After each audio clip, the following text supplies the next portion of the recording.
My name is Camille Brooks, and at 36 years old, I found myself standing at my father's funeral, dreading the moment my sister Vanessa would arrive. 7 years had passed since she betrayed me, since she stole Logan, my fiancé, the man I once believed I would spend forever with. I hadn't laid eyes on either of them since the day I walked out of my family's life with a suitcase and a hollowed-out heart. When they finally entered the chapel, Vanessa wore an elegant black dress that screamed wealth and vanity, her diamond earrings glittering under the soft light, Logan beside her, with his hand lightly resting on her back. She walked like she owned the room, chin high, lips curved into that ever-smug smile I remembered far too well. But unlike back then, back when her presence felt like a shadow over everything I held dear, today I felt nothing but calm. She had no idea who I was standing beside. She didn't know that the woman she destroyed had risen again, not from spite, but from survival. And before I tell you how her smile faltered, how her face turned pale the moment she saw who I married, tell me where you're watching from, and don't forget to subscribe to my journey. 7 years ago. When I was 29, my life looked pristine on the outside. I had just been promoted to senior compliance analyst at a top-tier Manhattan firm, lived in a sunlit brownstone apartment in the Upper West Side, and spent weekends gallery hopping or dining in hidden bistros tucked into the city's corners. And then came Logan Carter. He wasn't flashy like the finance bros who flooded midtown bars. He was measured, graceful in a quiet sort of way. An architect with a reputation for vision and integrity, Logan had a mind that fascinated me and a smile that made the world hush. We met through mutual friends at a rooftop fundraiser in Brooklyn. He was leaning against a railing, sipping a gin and tonic, half listening to jazz, completely disinterested in the buzz of people performing success around him. I don't remember what I said to him first. I only remember how he looked at me, like I was the first thing that truly mattered in the room. Our relationship took root fast but steady. We shared a love of design, books with cracked spines, and slow Sunday mornings, with no agenda but each other. He never tried to outshine me or tame me. He let me be brilliant, let me be loud, let me be complex. 18 months later, during a foggy weekend in Cape Cod, he proposed beneath a lighthouse with a modest sapphire ring tucked inside a leather sketchbook filled with his drawings of our life, past and future. I said yes through tears, certain the universe had conspired to give me exactly what I'd spent my life building toward. My parents were overjoyed. My mother, Lena, immediately began collecting bridal magazines and jotting guest lists. My father, Roger, poured scotch and toasted to his future son-in-law with visible pride. And then there was Vanessa. 2 years younger, she had always moved through the world with a certain slippery charm, pretty, spontaneous, emotionally chaotic in a way that seemed to attract people like moths to a candle. As children, she would mimic everything I did, always one step behind but desperate to outshine me when the moment came. I became the achiever. She became the entertainer. Still, I believed adulthood had softened the edges of our rivalry. When I asked her to be my maid of honor, she squealed and clapped like a child given candy. "You're finally letting me plan something," she joked. "Let's make it unforgettable." I should have paid attention to how her eyes lingered on Logan that night at our family dinner, how she laughed just a little too long at his dry jokes, how she leaned into him slightly more than necessary when she passed him the salad. But I brushed it off. She was being her usual flirtatious self. That's just Vanessa. Besides, Logan only had eyes for me, right? It started with small things. A missed text here, a canceled dinner there. Logan had always been attentive, but suddenly he seemed distracted, distant. "I've just got a lot on my plate," he'd say, his voice tight with exhaustion. "The Monroe Project is eating all my bandwidth." I understood deadlines. I understood pressure. So I excused the late-night calls, the changed passwords on his phone, the way he now took his showers with the bathroom door locked. But what I couldn't explain away was Vanessa's sudden over-involvement. She started calling me constantly, asking about cake flavors, color schemes, seating arrangements. I chalked it up to maid of honor enthusiasm, until she began showing up at Logan's office with iced coffee orders just because she was in the neighborhood. "I just want your big day to be perfect," she'd say with that syrupy grin that always made my spine stiffen. "You deserve everything, Camille." One afternoon, I came home early from a work trip. Logan wasn't expecting me. His apartment smelled faintly of perfume, not mine. A sultry, citrus-heavy scent that clung to the air like guilt. There was a lipstick stain on a water glass in the sink. Vanessa's signature shade. Burnt coral. Still, I said nothing. I chose denial. Because denial was quieter than rage. Quieter than grief. Then came the night that shattered everything. We had a cake tasting scheduled. Logan loved desserts, especially dark chocolate ganache. He'd circled the date weeks in advance. That morning, he texted me. "Emergency meeting with the firm. Can't make it. Maybe Vanessa can go with you. She knows my taste." I sat frozen, rereading the message like it would morph into something else. Why did she know his preferences? Why did she suddenly feel closer to my fiancé than I did? Still, I went to the tasting. I smiled, I nodded, I sampled tiers of buttercream, all while Vanessa rattled off Logan's favorite fillings like she'd been living inside his mouth. Later that week, while tidying Logan's car before a dinner with my parents, I found it. An earring wedged between the seat and the console. Silver, dangling, a single sapphire at the center. A pair I knew too well. I held it like it was a live wire, my hands shaking, my pulse a war drum in my ears. That evening, I showed it to Logan across the table. "Oh, Vanessa must have dropped that when I gave her a ride to the stationery shop," he said without blinking. "She mentioned losing one. You never told me you gave her a ride." "Didn't I?" He sipped his wine. "Must have slipped my mind." I called Vanessa the next morning. She answered on the first ring. "Oh my God, thank you. I've been looking everywhere for that earring. Logan was nice enough to drive me since my car was in the shop." Perfectly rehearsed. Too perfectly. That night, I didn't sleep. I laid in bed, staring at the ceiling, heart pounding so loud it felt like it was trying to punch its way out. Something inside me had cracked open. And it only got worse. Logan's gaze no longer lingered on me the way it used to. His laughter came out tight and mechanical. He stopped holding my hand in public. He stopped kissing me goodnight. The man I loved was retreating behind a wall I couldn't scale. Then, 3 weeks before our wedding, he sat me down. "You seem off," he said gently. "Maybe we're rushing this. Maybe we should postpone." I looked at him, the man who once sketched dream homes for our future children, and asked the only question that still mattered. "Is there someone else?" He paused. "No," he lied. I wanted to believe him. I wanted to believe the tiredness in his eyes was just stress, that the space between us was temporary, that I hadn't wasted years of my life on a beautiful lie. So, like a woman drowning, I grasped for ways to save what was already sinking. I bought new lingerie. I cooked his favorite lemon thyme chicken from scratch, even after 12-hour workdays. I left sweet notes in his briefcase, hoping he'd smile when he found them. I made an effort to laugh more, to listen more, to be someone worth staying for.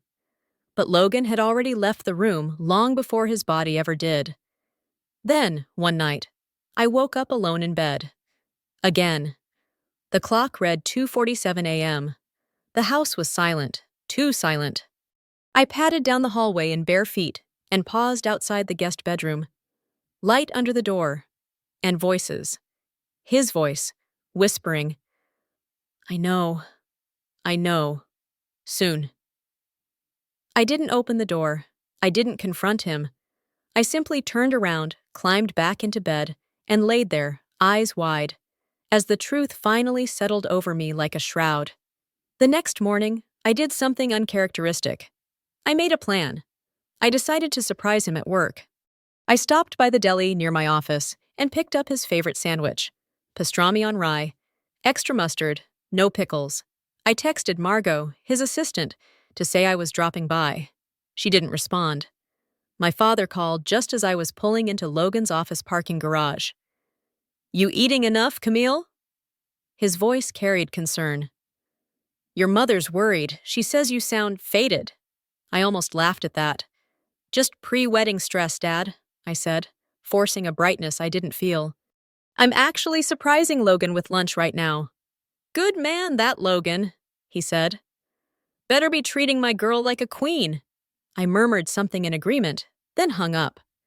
The receptionist looked startled when I walked into the lobby. Oh, Camille, hi. Logan's? He's in a meeting. That's fine, I said with a smile, lifting the sandwich bag. I'll just drop this off real quick. Actually, she said, rising too quickly from her chair. He asked not to be disturbed. Something in her eyes made my pulse spike. Is he alone in there? I asked. She didn't answer. She didn't need to. I walked past her, down the hall, and opened his office door. And there they were. Vanessa was perched on the edge of his desk, her arms around his neck, lips on his. His tie was loosened, her blouse slightly askew. His hand, on her thigh like it belonged there. For a long second, they didn't even notice me. And in that frozen moment, something in me broke, but not the way I expected. I didn't scream, I didn't cry, I didn't throw the sandwich or slap either of them across the face, though all those urges collided inside me like a storm. Instead, I closed the door gently behind me. And when they finally looked up, when Logan's eyes met mine and he realized he'd been seen, I only asked one question. How long? Vanessa blinked. Her mouth parted like she might cry or apologize or spin some flimsy excuse. But Logan was the first to speak. Camille, please. We didn't plan this. It just happened. No, I said. Things like this don't just happen. I turned to Vanessa. How long? She didn't flinch. Since the engagement party. 5 months, half of our engagement. While I picked flower arrangements and booked venues, they were picking each other in secret. Logan stepped behind his desk like it could shield him from the consequences of what he'd done. I was going to tell you, he said. I didn't know how. I looked at him, this man I had once imagined growing old with, and felt nothing but pity for both of them. You two deserve each other, I said softly. Then I turned around, walked out the door, and left the sandwich on his assistant's desk. Enjoy lunch, I said.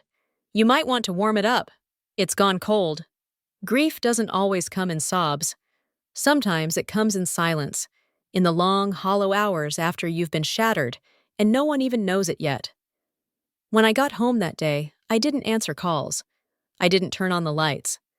I sat on the floor of my apartment in my cream-colored suit, still smelling of Logan's office, and stared at nothing for hours. The sandwich bag was no longer in my hands. My engagement ring still was. I didn't cry until I called my mother. She answered on the first ring, cheerful at first, then quiet as I broke apart, piece by piece. Over the phone. I told her everything. The earring, the cake tasting, the office, and Vanessa. Within 40 minutes, my parents were at my apartment, letting themselves in with the spare key they hadn't used in years. My mother pulled me into her lap like I was 6 again. My father paced the kitchen, fists clenched, muttering words I'd never heard him say before. I'll kill him, he said. I swear to God, I'll put my hands around that boy's neck. Roger, your blood pressure, my mother warned, though her own voice was shaking with rage. That week was a blur. My mother helped me cancel the florist, the photographer, the venue. My father dealt with the lease on the apartment Logan and I were supposed to move into. And me? I moved through it like a ghost. When I returned the ring, I left it in an envelope with the doorman. I didn't trust myself to see Logan's face again. Later, I heard through mutual friends that Vanessa had already moved into his apartment. Her perfume now lingered in the rooms that once smelled of me. Her face now smiled from frames that once held mine. The betrayal was deeper than physical. They hadn't just broken my heart. They'd rewritten my story and left me erased. I stayed in New York a few more months, but everything around me felt poisoned. The subway route I took to work passed by the restaurant where Logan had first told me he loved me. My office overlooked the bridge where we had once watched the fireworks on the 4th of July. Even my favorite bookstore held memories of shared Sundays I couldn't revisit. One afternoon, I broke down mid-presentation at work, unable to breathe, let alone finish my pitch. My boss pulled me aside and said gently, "Take the time, whatever time you need." And so I did. That night, I went home and applied for a job in Austin, Texas, a city I'd only visited once, but remembered for its strange sense of peace. 2 weeks later, the offer came. I packed what little of my old life I could bear to keep and left New York before the leaves turned. Austin was warm in a way New York had never been. The air was softer, the people slower. The city didn't care who I used to be. It simply asked who I wanted to become. At first, I said nothing.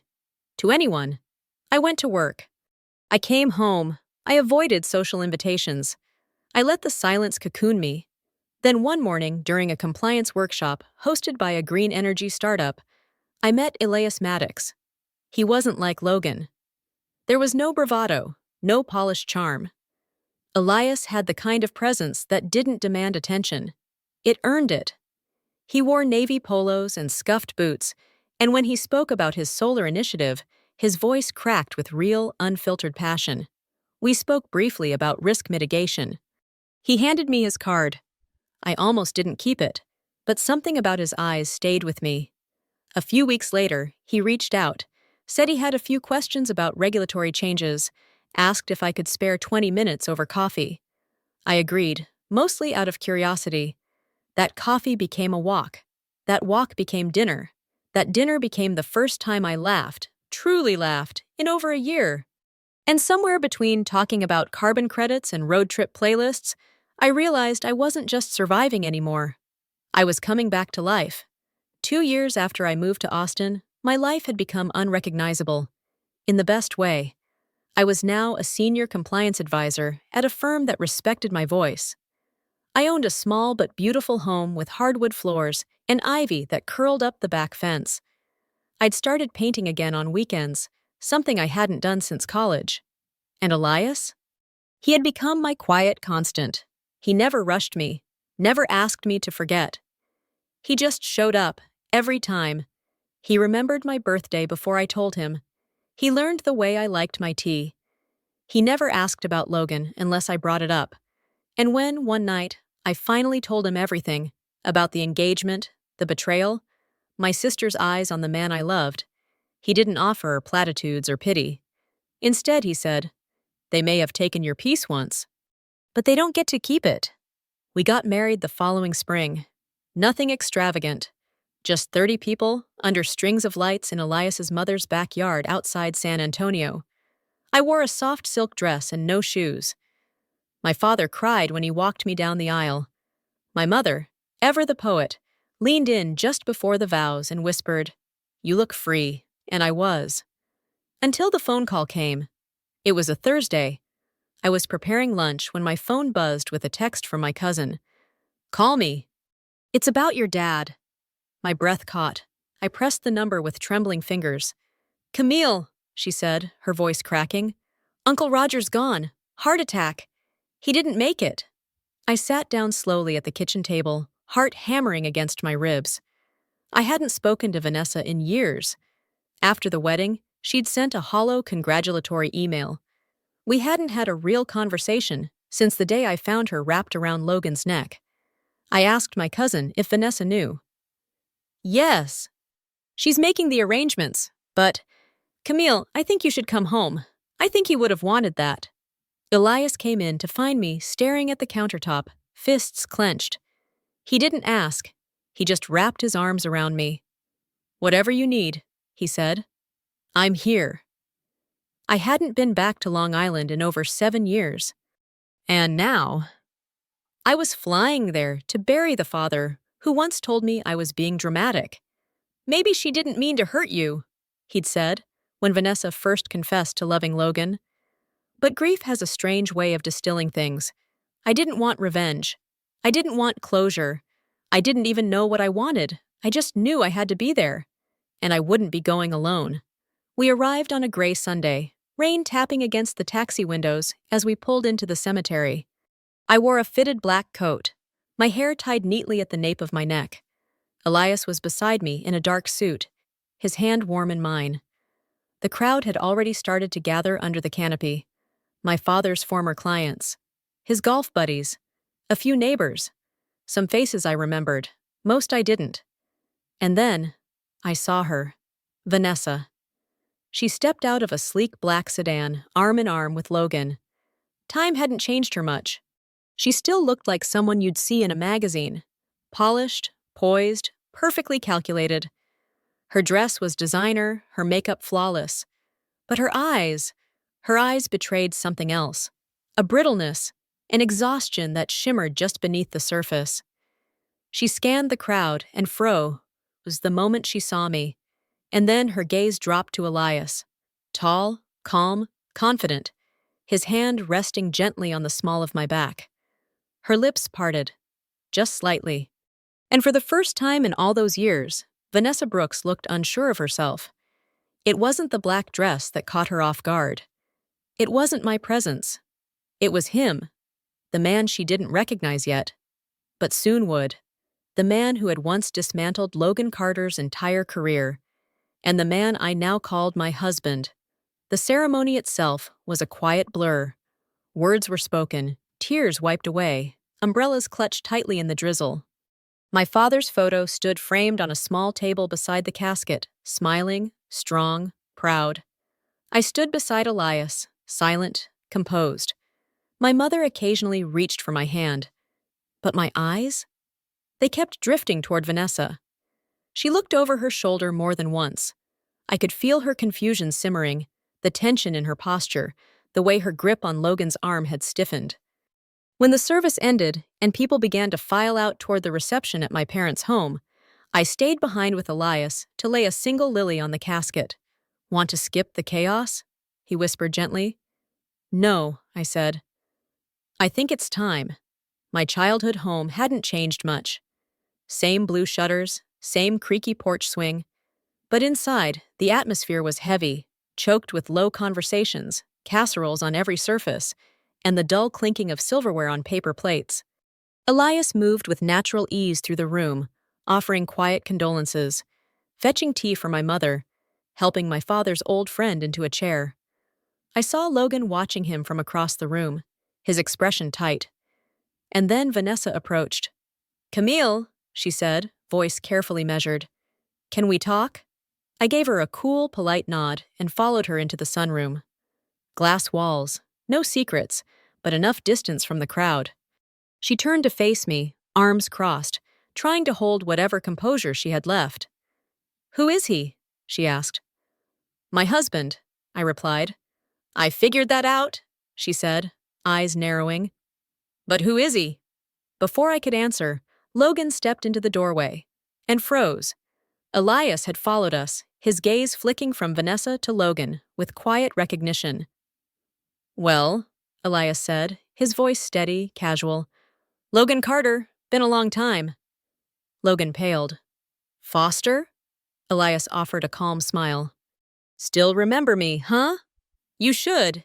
You tried to poach my top engineer at Horizon Tech and lost your shirt in that acquisition. What was the company called again? Oh, right. Grid Merge. You backed the wrong horse." Logan's mouth opened, then closed. I turned to Vanessa, whose confusion was beginning to twist into something else entirely. "You're that Elias Foster?" she asked, her voice smaller than I'd ever heard it. "Foster Investments? The tech fund?" Elias nodded. "One and the same." Vanessa blinked rapidly.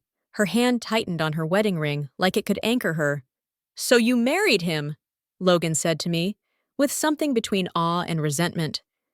"No," I replied coolly.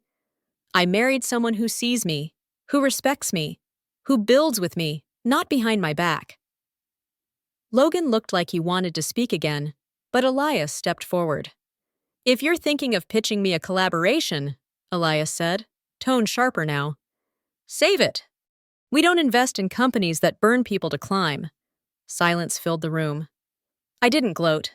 I didn't need to. Some victories are loud. Others come with stillness. This was the second kind. We returned to the living room as the murmurs grew. Word had spread. Businessmen in the room connected the dots quickly. And Logan, usually the one holding court, was now the subject of half-whispered conversations. Vanessa stayed quiet. She didn't reattach herself to Logan's arm. She didn't meet anyone's eyes. At one point, as Elias fetched my coat, I passed by her at the base of the staircase. She touched my arm lightly. "I didn't know," she said. "About him. About any of it." "I know," I said. "That's the problem." The next morning, Elias left early to catch a flight back to Austin for an urgent board meeting. I stood at the front door, watching his car pull away, fingers wrapped around the edge of the doorway like I was holding onto something more than wood. His absence left the house quieter than I expected. Or maybe it was just the silence between me and Vanessa echoing louder than before. My mother had gone to stay with my aunt for a few days. I had offered to help clean out some of Dad's things before I returned to Texas, knowing it would be easier to sift through memory without her watching my face for fractures. The house felt frozen in time, his slippers still by the back door.